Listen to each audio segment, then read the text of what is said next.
Hi everybody, this is Christy. I am the Intimate Warrior. I thank you so much for stopping by, and as always, I send you love. And I don't know how this video is actually going to come out. I've had another experience here, and I wanted to do this video yesterday, but I was dealing with lots of anger. So I didn't want to make a video expressing my anger in this video. Because we are all going through the cleansing and purification process. And until we have, completely gotten over the pain and discomfort, what I can speak about or what anybody speaks about has the ability to injure. And even in making this video here right now, I do have the ability of wounding somebody else out there. And that's something that you really have to understand. My intent is not to ever harm you. But hopefully, if you are coming from still a purifying state, hopefully, if not today, somewhere down the road, that is always my greatest intention here, is that if you feel harmed by my words today, somewhere down the road, you're going to look back and you're going to say, those words healed my ego. So I have, because we always level up. That is our purpose of purifying ourselves, is to level up, which means to learn, grow, develop ourselves. And every time we hit these levels, hopefully you have an awareness of what is actually taking place. So we have lots of people in society today. And I used to be this type of person because I used to be the type of person that said, if you tell me something, I'm going to do the opposite. Why? Because of my ego. My ego. And I've spoken about that in several of my videos, that if my husband ever told me to do something, my ego would be, oh no, how don't you dare tell me to do something. If you want me to actually do something, say the opposite of what you want me to do, and then I will do exactly what you really want me to do, right? That's how our ego works. It's like a child. We're always bickering at a child, and the child eventually is going to do exactly what you have told them not to do growing up. It just happens. It's going to happen because we want to learn it on our own. We always want to learn it on our own. So what did I speak about in my my previous video about I'm growing more in love, and we always say that we are, oh yeah, we're love. I am loving you. I'm loving you. Oh wow, because I didn't know. Although I know, and you know, but we don't know, but we know. Okay, so we have people in this world who says they know when they really know nothing at all. Okay? But they insist that they know. And you have somebody who doesn't know, who really knows, but doesn't know. And I hope I am saying that correctly here. Our hearts and our spirit always knows, because we are really, truly good people. We are really, truly good people. And those of you who are out there, and my heart is breaking here. My heart is breaking. We really know that we are good people. But because of our pain, we're not so good. But yet we are. And you know what I mean. It's like we give of ourselves continuously. We always are giving. We're always giving. But then we get hurt. Or we feel forgotten. Well, why aren't you here for me? We have those ideas. And we become broken a little bit more. When we aren't really mindful of our own brokenness and we're blaming others because I love you so much. How come you weren't there for me when I need you? Then we are we're going to always go down the difficult road. And most importantly, unfortunately, the wrong road. That's not what love is truly about. Love is always selfless. And we hear that all the time. But we have to walk the walk. You have to go through those experiences. And then you have to understand what it means to be God's love. And, in this spiritual group, and I said it like I was judging it, but, and I guess perhaps there is some judgment here. So I'm going to go ahead and admit that, and it's unfortunate that you hear it, that we think we are supposed to talk, teach. Because we think that whatever our teachings, our learnings have come from, the knowledge that we have attained has come from. And again, this is the path you have to walk. And so if you have thought that we should be prophets and preach the word. Because, in the Bible, of course, there are prophets and they are preaching the word. What does that really mean anyway? You're going to have to walk those steps. So here I am. I am making these videos, attempting to preach the word. Who am I really preaching to? And why am I even doing this? I'm still learning about that process here, of what God really wants me to be doing here, and why I'm actually doing this. And of course, that's why I took an absence for 7 months to learn about why I am doing what I'm doing and where this real wisdom is coming from. So right now and today, of course, I'm giving recognition to God for teaching me what I have actually gone through. You see, I have some pain coming up. What I have actually gone through. This is the story of my life and how I have learned by truly seeing an internal vision, by feeling an internal spiritual guide, by my continuous walk of faith and love.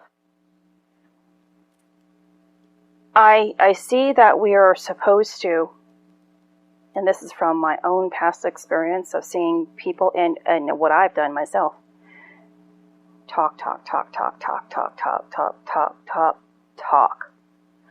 I want to teach you how to be a healthier person. I want to teach you how to be a good person. I want to teach you this. I want to teach you that. Because what you're doing is completely wrong. Through where I currently am, through this state of repentance here, I understand something completely different.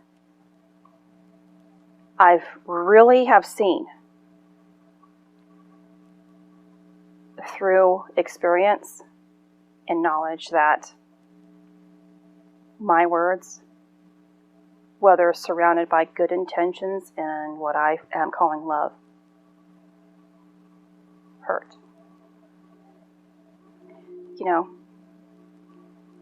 My mother and I talk about my sister who passed away almost, 12 years ago or so, when she was 36. She had passed away from complications of diabetes, and her choice to live her life how she saw fit, which means that she was willing to eat and do whatever she wanted. Her idea was, I'm going to live my life to this fullest of however I want. If I want to eat anything, I'm going to eat it. And she suffered.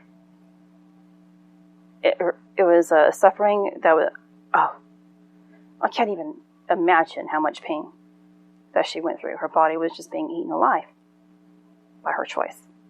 But I don't remember ever Although my sister and I were really separated sometime because she moved away. But I don't remember ever saying, Jackie, you gotta change. You gotta straighten up.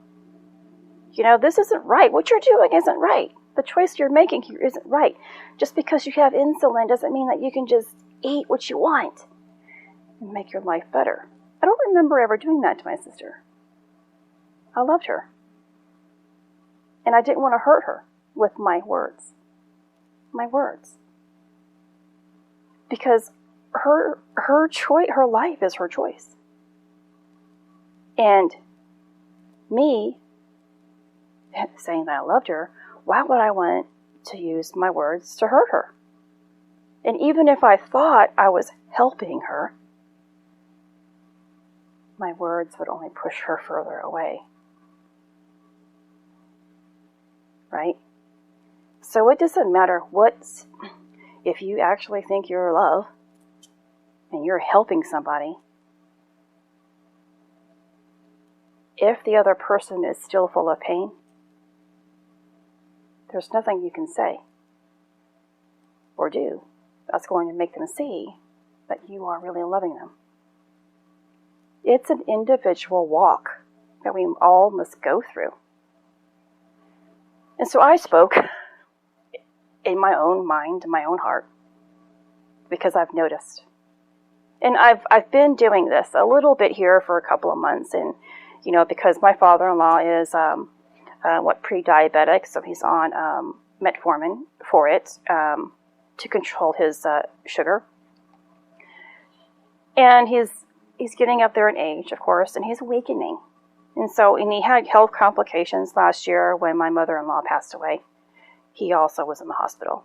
And I saw how well he was doing after he got out of the hospital, where he was eating well-balanced meal and he was gaining healthy weight and had more energy, and it was getting stronger.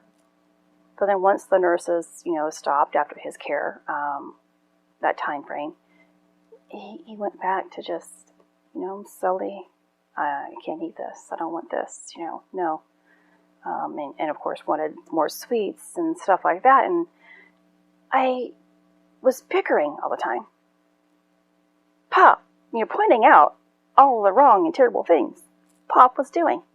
Pop, you can't do this. Pop, if you care about yourself, don't do that. La la la la la.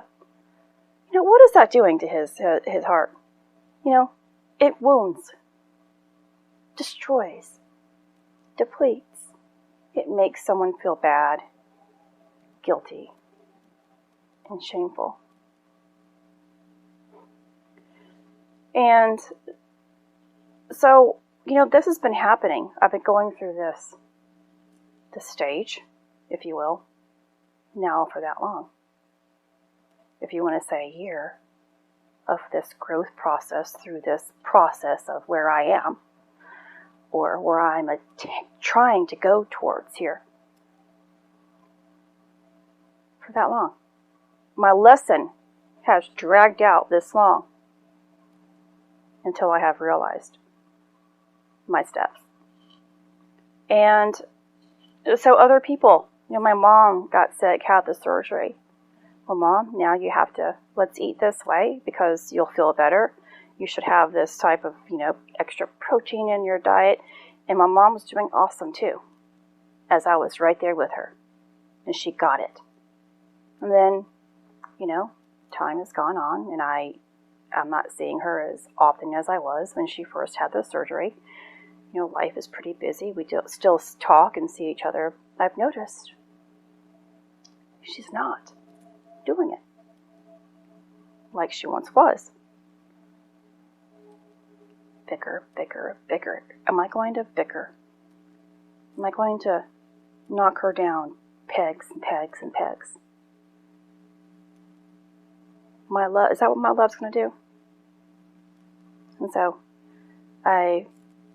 this week, I spoke.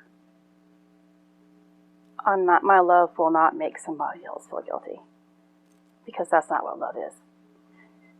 I want to be a pure love that loves continuously without making somebody feel guilty or ashamed of what they are doing.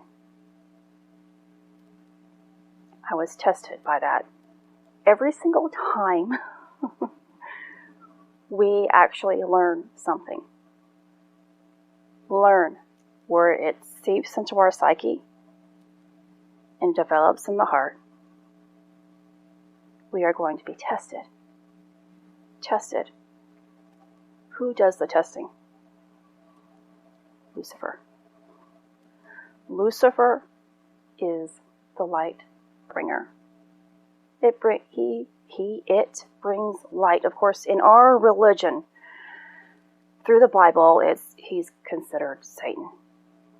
It is considered Satan. And there's a misunderstanding. If you don't see your own darkness, you live within that darkness. You are living within what? Your own internal hell, where you do not see Lucifer. You don't see Lucifer. You can't see that light that is within that darkness. Christ, you can extract that light that's in the unknowable by really observing and seeing yourself and purifying yourself through unconditional love. True unconditional love. Not what we have been trained to believe is love. You can extract the pure light. And that pure light is what resurrects us. And so I was tested here this past weekend. And Friday it was raining, so I kind of had a down day here, doing some reading and development for myself that I haven't done in a long time. And Friday I had actually planned, to spend some time with my mom, but because it was raining, we both just decided to go ahead and just do things in our own home. And Saturday we're going to be together. My husband asked me to do him a favor for whatever reason, whatever reasoning he had. And I was like, are you serious? In my head, this is my one day to go and do something without having a to-do list. You have the time. Sure, if I can, I will, but I was really upset that my husband didn't see.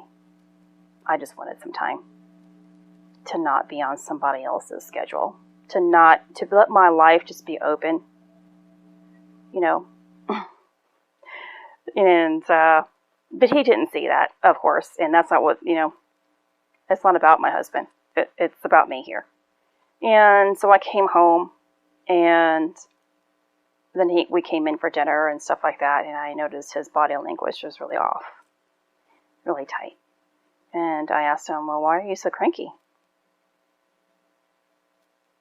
And,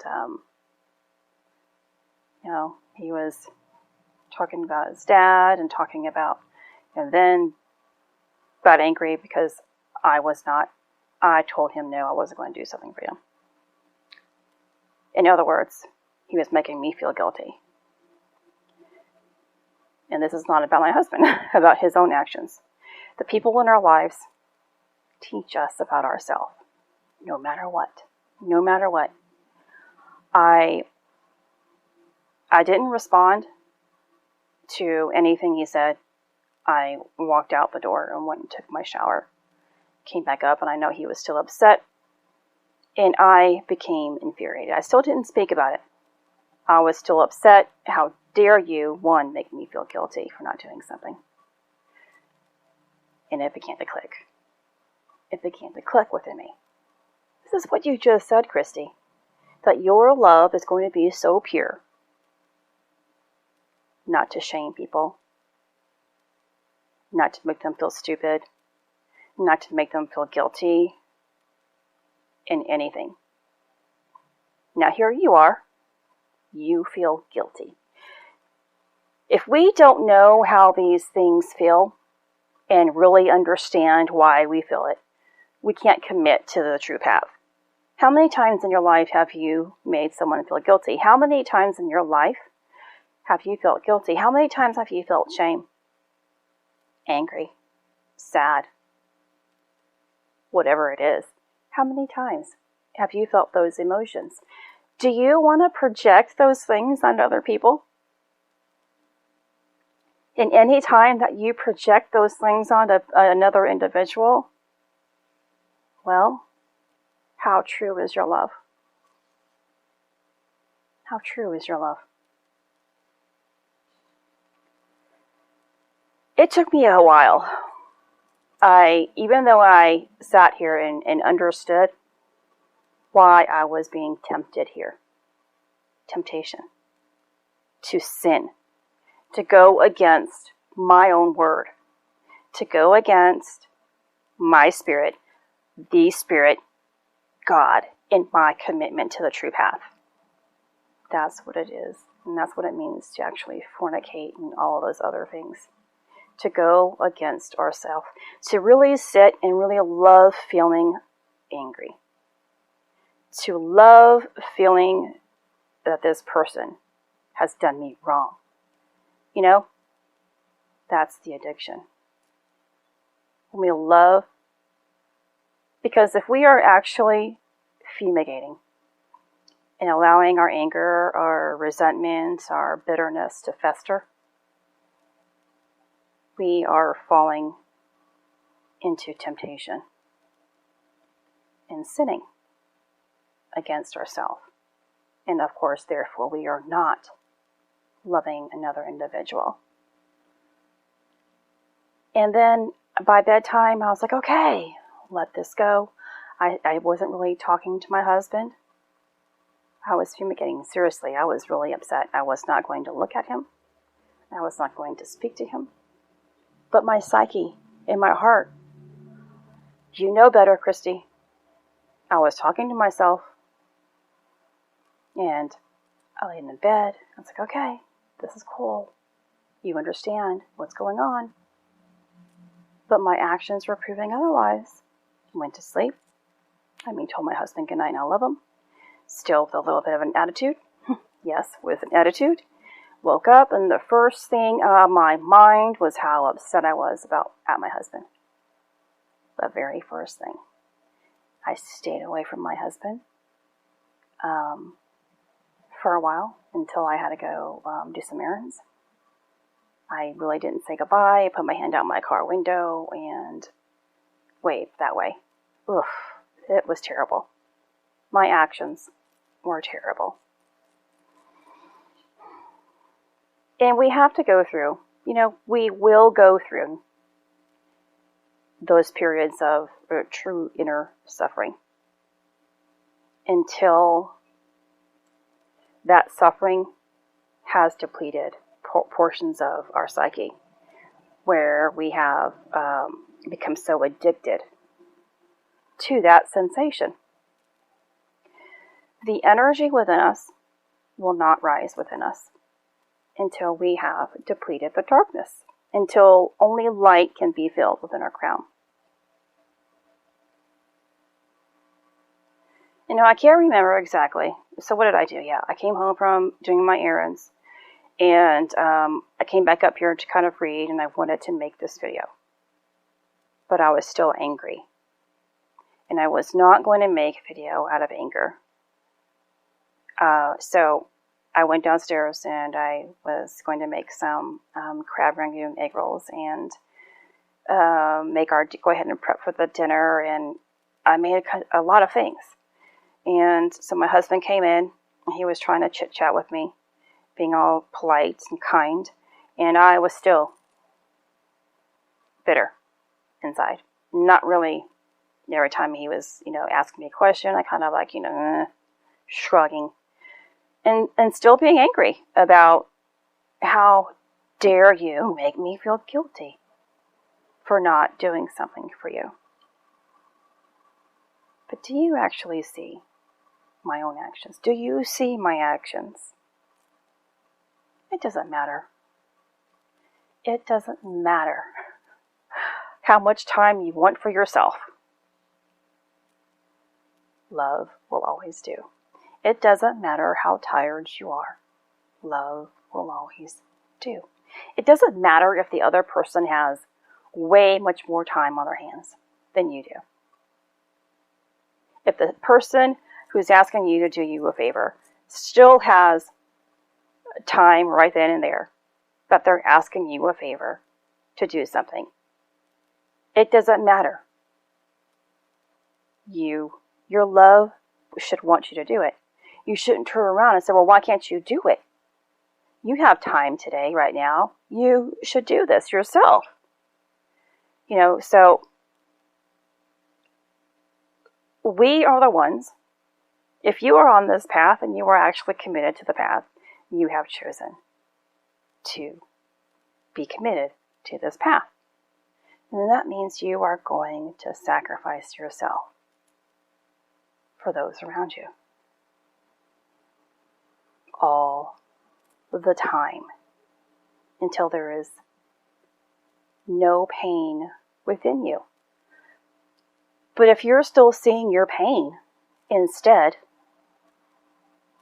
and are festering, allowing that pain to still continuously fester, you're more addicted to the pain,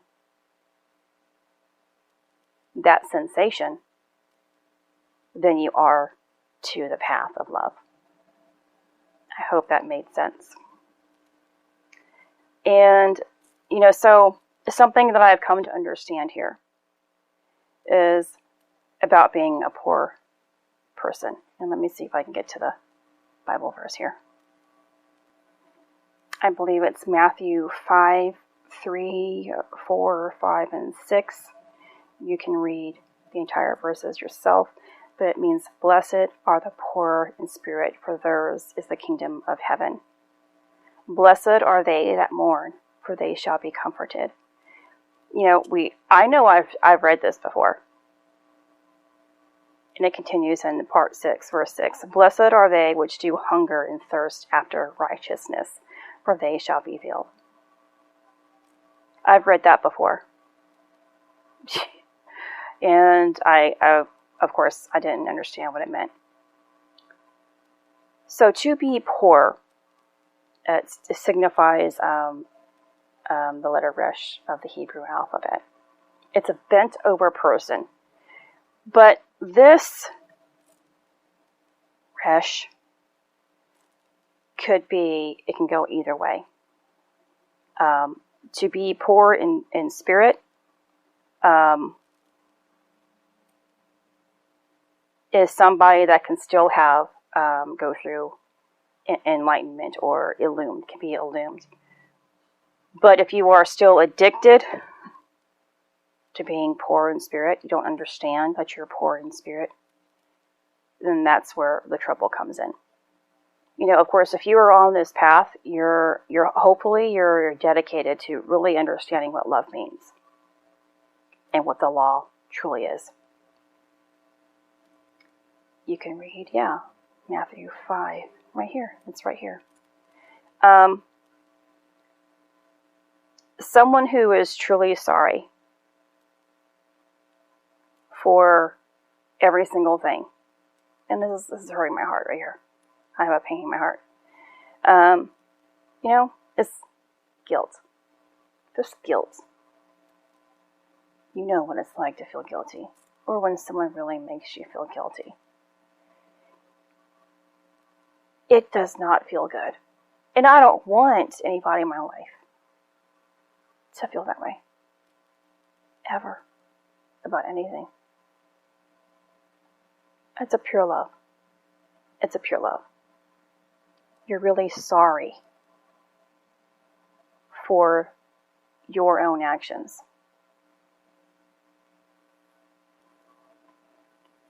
So I want you to think of a person who is really poor in spirit is somebody, again, who knows that they have been living wrong. Here, I'm going to bend over and ask for mercy. I am truly sorry for every single thing. I see my entire path behind me, and it wasn't right. A lot of things weren't right, and the love that I thought I was even giving, it was not right. Or you could be somebody here. You know, you see it a lot, I guess. You know, somebody is trying to do something, but their body language is like they're just hanging. You know, and they're making you think, let me see, how can I do it in my own perspective? If I were a person that was trying to do really good, but I am completely exhausted. You know, if you're really trying to be a good person, but you're bent over, you're shrouding your shoulders, you're just tired and you're exhausted, you're like, that attitude in itself is someone who's trying to make others feel guilty because they think that, here, I'm doing something good for you. I'm sacrificing myself for you, but you aren't giving me a little what. You aren't showing me appreciation and gratitude. We all are making our own choices in life. Whatever it is that you're choosing to do in your life, you have made that choice. And to want somebody else to praise you so that you can stand up tall. You know, why are you doing it then? To do something in our life, we should want to do it because it is right. That's the path of goodness. Path of purity. And that's what Resh is even talking about here. To be a good person means to stand up and stand tall, but to be humble and know that you have done something completely wrong, and now I'm going to take the good path. You've always been taking a good path or attempting to. That's why you see that you have been completely wrong. You see every single thing that you've done was wrong. And now you can be filled with light. Or you can be filled with darkness. It's still a two-way street here. Or a path that you can take upwards or down.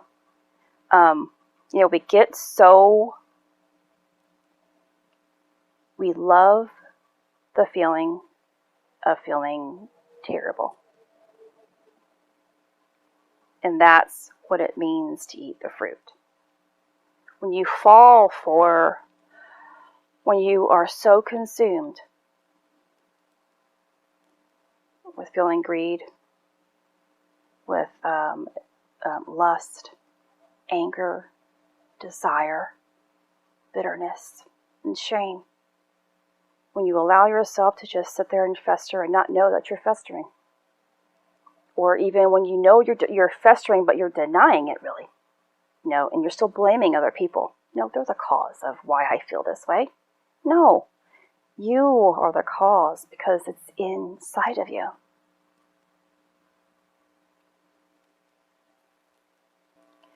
The value for Resh is 200. Now it states in the Talmud that if a person is permitted to collect charity from the churches or the synagogues, if they do not possess 200, because by the moment that you have 200, you are no longer considered poor. Rich in spirit, not rich in dollars. And so a person who is poor in wealth here, or poor in knowledge, is further away from God. But the one that repents and knows through divine knowledge that they have always been poor in spirit can move closer to God and can Zadik, Zadik is a righteous person, but there's a level that's even higher than that Resh can take you to. And so of course this video isn't about the Hebrew alphabet of Resh, but of course it is. It's about humbling yourself, and so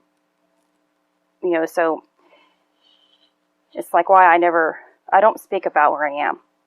in my journey. But if you know my words and hear my knowledge about every single path that I have come to, and what I have learned about going through my experiences, that I am trying to take the higher road. It's never easy. And it crushes the ego. And that's why my heart hurts. That's why I have a cracking in my voice today, if you hear it or not. But I do. Every time we hurt, we are given a chance to see clearly. But a poor person in spirit, a person who is poor in divine knowledge, is going to dwell on how they are feeling and still blame. But the person who knows that they are poor in spirit because they have learned divine knowledge and are willing to sacrifice themselves for it, this is when Resh can take you to Kaf. So if you saw the letter Resh and you continued making that half circle, if you will, it takes you to the letter Kaf. Kaf signifies the crown upon our heads when we reach enlightenment, of course, or receive the halo. And I guess before I end this video, I also wanted to, I've been thinking about a lot of things here. And, I used to be a person, I never really cared to dress up. And this is going off a little bit here. I was never a person who liked to dress up. I felt really comfortable, and, in just comfortable pants, of course, and a basic t-shirt. But I would make myself pretty to go out into the world and make myself more presentable. But way back when I was really traumatized, I carried a sexual energy, and it attracted all types of people. Sexual energy. It makes people see you for your beauty. But for sex as well, of course, as we know. And all of those, how many times did I get myself into terrible situations because the sexual energy within me wasn't pure energy, wasn't the good kind of sexual energy. Now, when you hear that, we must use our sexual energy or our sex, You hear people talk about it as well, using the sexual energy to manifest things. You'll hear that phrase a lot. Now, and that's, I'm not blaming or I'm not judging, to use your sexual energy to gain attention and approval of others or to attain something materialistic within this reality is improper or is a waste of our energy, really. To use your sexual energy to gain liberation and freedom within oneself is the greatest form of use there. And so I just wanted to add that part, how we use this sexual energy, because it's not about sex. It's not about having sex. And there's so many people out there who have a lot of sexual energy, and they are able to manipulate and make anybody do anything they want by this sexual energy. And there's people out there who are able to manifest all types of riches in this reality based upon sexual energy. And then there's those who know how to harness this energy and use it for what it was designed for, to be good, to be pure, and to be love. So I just wanted to add that. But let me go back to, my path here, and why I know, of course, I'm not there.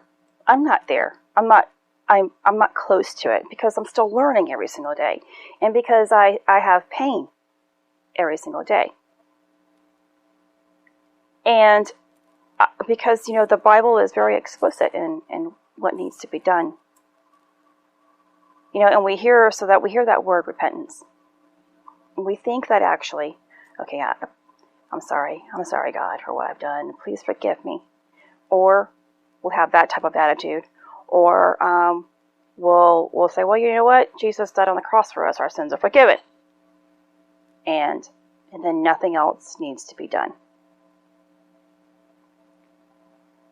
When we are truly sorry within our own heart, of course, God knows, based upon the balance within ourselves, and by our daily committed steps, the committed steps to actually see ourselves, the true reflection, our true reflection. Do you actually see yourself and are very mindful of everything you're doing and the words that you're speaking? If you are committed to this path and you speak verbally, or in your own mind as well, if you are actually speaking that, okay, I'm going to do this, I'm going to commit to this path, well, guess what? Here comes your lesson. I am love. Well, guess what? Here is your lesson. And then if you're not seeing your lessons outside of you as your testament of who you are, that lesson, you're missing every single thing. But we're only going to get to the day of repentance, and that is our time of return. Those who are truly sorry for the things they have done, because they have gotten to the level of completely seeing, or seeing anyway, not completely, because you still have ways to go. You will be on the path of return, to be awakened to something much more greater than yourself.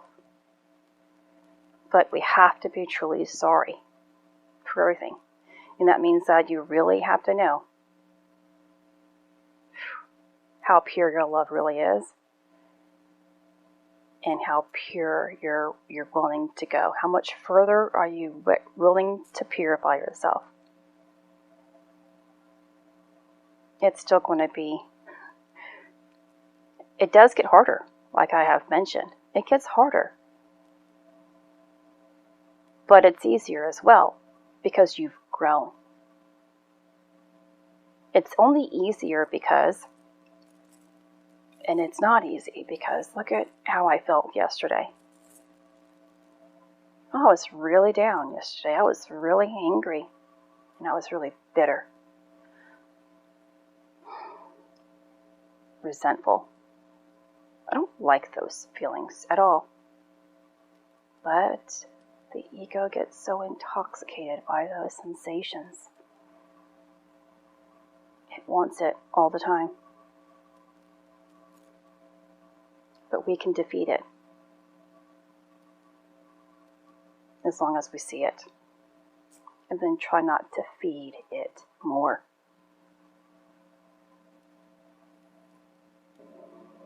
So not every one of us will enter into the kingdom of heaven, because not every single one of us is truly sorry for anything we've ever done.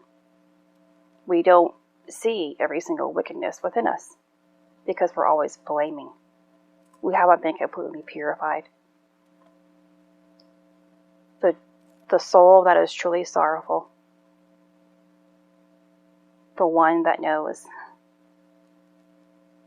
and is humble, the one that's humbled, the one that is really attempting to purify oneself by seeing that everything in their reality Is their lesson. It's not a distraction. It's a lesson. And they are really, really, really knowing what it does mean to be good. God is the one that grants us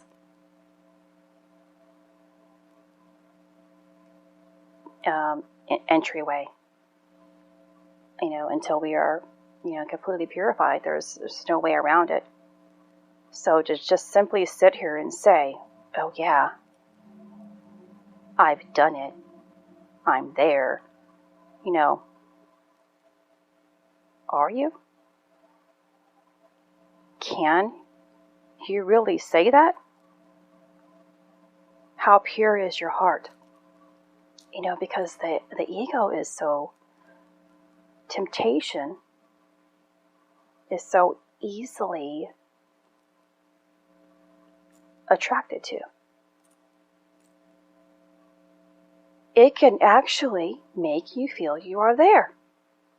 It can actually make you feel as if you are on the path of goodness. Because it still blames everybody else. That everybody else is the problem. When all along it's you. That's what it means to fall. When we fall continuously for our own negative emotions. When we aren't realizing that we are the problem. We ourselves. Everybody else is around us helping us to get where we are going, except we don't see. We blame. This is Christy. Much love, health, and healing your way. I am bringing purpose to your life. Take care.